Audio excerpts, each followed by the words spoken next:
Hey all, I want to tell you how I came up with this balloon cutter necklace that I've actually been using for about 2 months now. And oddly, I made it right before I didn't know I was going to need it. It started probably in a balloon class at Fave in Vegas. I was sitting down, and the person next to me wasn't wearing any pants. Well, she was wearing a dress. Me not having worn a dress for a while, uh, and certainly not balloon twisting, I never thought about the fact that you don't really have a pocket to put your clip on. So you're probably putting it on your bag.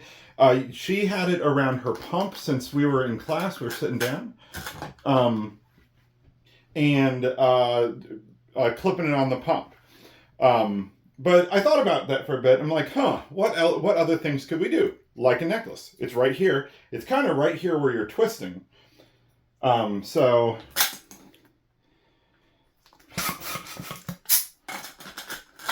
most of us, we twist. I certainly twist kind of right in front of me, around my belly button. It's also right near kids' ears. Perfect, right? Now let's say I wanted to make this tail shorter. And I didn't want it, like I wanted to cut something.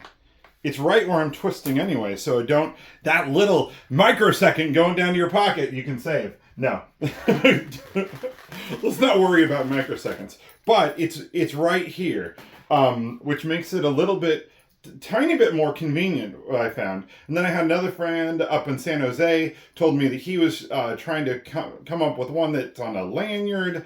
Problem with lanyards is lanyards spin. Having this so it would spin, it would inevitably be backwards when you needed it. So that wasn't going to work. So what I did was I took my tiny pocket cutter that I do sell on my sites, Joe's 3 Designs.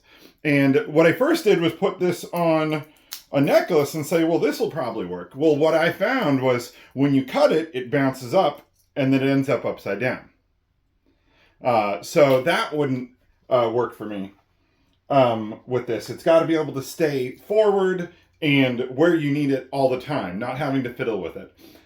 So I came up with this, and it's on a necklace. You can make the necklace shorter or longer, come in various colors. There's an embedded blade. It's got one of the smallest blade gaps around, and you're like, why is that important? Well, if you lose it and a kid gets a hold of it, their little fingers might be able to fit into some of the other cutters that are out there. Once again, another friend actually lost his cutter at a preschool job and was worried for hours that a kid would find it and hurt themselves. This would be a lot harder to lose because it's not around just a pocket. It's actually chained to your neck. So it would stay on pretty securely, less likely to lose it. So I finished this and I was like, well, now I got to test it out. And that weekend I had a whole bunch of holiday jobs. And normally I do t-shirt and shorts, kind of uniform. But since it was holiday, I had a whole bunch of brand new like holiday bowling shirts and stuff. And I wanted to wear that, but that goes down, they came down over my pockets. And I decided I was going to go ahead and use this for it. So I used it for a couple gigs. Now I use it for every gig because it's just easier to cut it right here than coming down here. This is kind of out of the way once again. So check it out. It's a balloon cutter necklace. It's got, if you look, it's got little embossing of my little balloon dog guy on each side. Barely see it, but it's there. A little blade in it. The blades are not replaceable. Job security. But they're pretty cool. So there you go. You should check them out. Joe's 3D Designs.